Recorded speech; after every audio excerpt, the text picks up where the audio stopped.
আজি বৃহস্পতিবাৰ 2025 চনৰ 24 জুলাই। আজি ৰাষ্ট্ৰীয় আয়কৰ দিৱস। ভাৰতৰ বিত্তীয় ইতিহাসৰ গুৰুত্বপূৰ্ণ পৰিঘটনা হিচাপে চিহ্নিত আধুনিক আয়কৰ ব্যৱস্থাৰ আৰম্ভ হোৱা 24 জুলাই দিনটো ভাৰতত ৰাষ্ট্ৰীয় আয়কৰ দিৱস হিচাপে পালন কৰা হয়। 1860 চনৰ 24 জুলাইত ৰাজহ বৃদ্ধিৰ লক্ষ্যৰে সেই সময়ৰ ব্ৰিটিছ বিত্তমন্ত্ৰী ছাৰ জেমছ উইলছনে ভাৰতবৰ্ষত প্ৰথম আয়কৰ প্ৰৱৰ্তন কৰিছিল। উভতি চাওঁ ইতিহাসত আজিৰ দিনটো। পান্নালাল ঘোষৰ জন্মদিন 1911 চনৰ 24 জুলাইত বৰ্তমান বাংলাদেশৰ অন্তৰ্গত বৰিশালত জন্ম হৈছিল হিন্দুস্তানী শাস্ত্ৰীয় সংগীতত বাঁহীক জনপ্ৰিয় কৰি তোলাত অসামান্য অৰিহণা আগবঢ়োৱা যশস্বী বাঁহীবাদকজনৰ। আজিম প্ৰেমজীৰ জন্মদিন 1945 চনৰ 24 জুলাইত মুম্বাইত জন্ম হৈছিল ভাৰতীয় তথ্য প্ৰযুক্তি উদ্যোগৰ জাৰ হিচাপে পৰিচিত আগশাৰীৰ ছফ্টৱেৰ কোম্পানী উইপ্ৰৰ প্ৰতিষ্ঠাপক অধ্যক্ষ পদ্মবিভূষণেৰে সন্মানিত দেশৰ অন্যতম প্ৰভাৱশালী উদ্যোগপতিজনৰ। সম্পূৰ্ণ নাম আজিম হাছিম প্ৰেমজী। মনোজ কুমাৰৰ জন্মদিন 1937 চনৰ 24 জুলাইত বৰ্তমান পাকিস্তানৰ অন্তৰ্গত এবটাবাদত জন্ম হৈছিল দেশপ্ৰেমমূলক চলচ্চিত্ৰৰ নিৰ্মাতা হিচাপে জনাজাত পদ্মশ্ৰী আৰু দাদা চাহেব ফাল্কে বঁটাৰে সন্মানিত যশস্বী অভিনেতাজনৰ। ৰঞ্জু হাজৰিকাৰ জন্মদিন 1952 চনৰ 24 জুলাইত শোণিতপুৰ জিলাৰ মোনাবাৰী চাহ বাগিচাত জন্ম হৈছিল শিশু সাহিত্য একাডেমী বঁটা বিজয়ী জনপ্ৰিয় ঔপন্যাসিক শিশু সাহিত্যিকজনৰ। প্ৰকৃত নাম কুমুদ চন্দ্ৰ হাজৰিকা।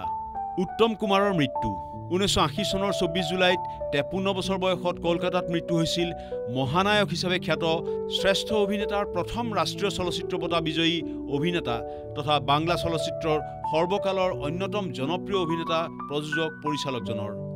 প্ৰকৃত নাম অৰুণ কুমাৰ চট্টোপাধ্যায়। মহাদেৱী বাৰ্মাক জ্ঞানপীঠ বঁটা প্ৰদান 1982 চনৰ 24 জুলাইত হিন্দী ভাষাৰ যশস্বী কবি সাহিত্যিক মহাদেৱী বাৰ্মাক ভাৰতৰ সৰ্বোচ্চ সাহিত্যিক সন্মান জ্ঞানপীঠ বঁটা প্ৰদান কৰা হয়। 1939 চনত প্ৰকাশিত তেওঁৰ প্ৰথম কবিতা সংকলন য়ামাৰ বাবে তেওঁক এই বঁটা প্ৰদান কৰা হৈছিল। পঞ্জাৱ চুক্তি স্বাক্ষৰিত 1985 চনৰ 24 জুলাইত সেই সময়ৰ ভাৰতৰ প্ৰধানমন্ত্ৰী ৰাজীৱ গান্ধী আৰু শিৰোমণি আকালী দলৰ নেতা হৰ্ষণ সিং লাংৱালৰ মাজত পঞ্জাৱলৈ শান্তি ঘূৰাই অনাৰ লক্ষ্যৰে পঞ্জাৱ চুক্তি স্বাক্ষৰ কৰা হৈছিল। এই চুক্তিয়ে ৰাজ্যখনত দীৰ্ঘদিনীয়া আন্দোলনৰ অন্ত পেলাই শান্তি প্ৰতিষ্ঠা কৰে। গুলজাৰিলাল নন্দা আৰু অৰুণা আছফ আলীক ভাৰত ৰত্ন প্ৰদান 1997 চনৰ 24 জুলাইত দুবাৰকৈ ভাৰতৰ অন্তৰ্বৰ্তীকালীন প্ৰধানমন্ত্ৰী হিচাপে কাৰ্যনিৰ্বাহ কৰা গুলজাৰিলাল নন্দা আৰু অগ্ৰণী স্বাধীনতা সংগ্ৰামী অৰুণা আছফ আলীক দেশৰ প্ৰতি আগবঢ়োৱা অতুলনীয় সেৱাৰ স্বীকৃতিস্বৰূপে মৰণোত্তৰভাৱে ভাৰতৰ সৰ্বোচ্চ অসামৰিক সন্মান ভাৰত ৰত্নৰে সন্মানিত কৰা হয়। মহাশ্বেতা দেৱীক ৰমন মেগছেছে বঁটা 1997 চনৰ 24 জুলাইত পদ্মভূষণ আৰু জ্ঞানপীঠ বঁটাৰে সন্মানিত সাহিত্যিক মহাশ্বেতা দেৱীক ৰমন মেগছেছে বঁটা প্ৰদান কৰা হৈছিল। ভাৰতৰ জনজাতীয় লোকৰ সংগ্ৰামক আন্তঃৰাষ্ট্ৰীয় পটভূমিত প্ৰতিষ্ঠা কৰাৰ শক্তিশালী লেখাৰ স্বীকৃতিস্বৰূপে তেওঁক এই বঁটা প্ৰদান কৰা হয়।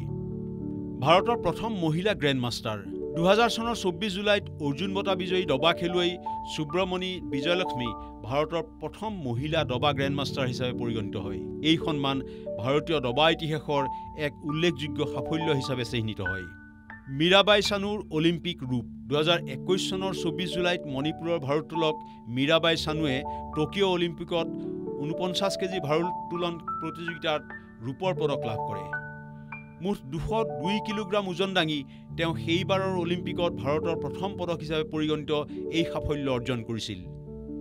মাচু পিচ্চু আৱিষ্কাৰ 1911 চনৰ 24 জুলাইত মাৰ্কিন পুৰাতত্ত্ববিদ হাইৰাম বিংহামে আৱিষ্কাৰ কৰে আকৰ্ষণীয় পৰ্যটন ক্ষেত্ৰত পৰিণত দক্ষিণ পেৰুৰ এণ্ডিজ পৰ্বতমালাত অৱস্থিত লষ্ট চিটি অৱ ইনকাজ নামেৰে জনাজাত প্ৰাচীন ইনকা নগৰৰ মাচু পিচ্চু ধ্বংসাৱশেষ। এক্স নামেৰে পৰিচিত টুইটাৰ 2023 চনৰ 24 জুলাইত ইলন মাস্কে তেওঁৰ কোম্পানী এক্স হোল্ডিংছৰ সৈতে টুইটাৰ একত্ৰিত কৰি ছ'চিয়েল মিডিয়া ছাইট টুইটাৰক এক্স নামেৰে পুনৰ ব্ৰেণ্ড কৰে।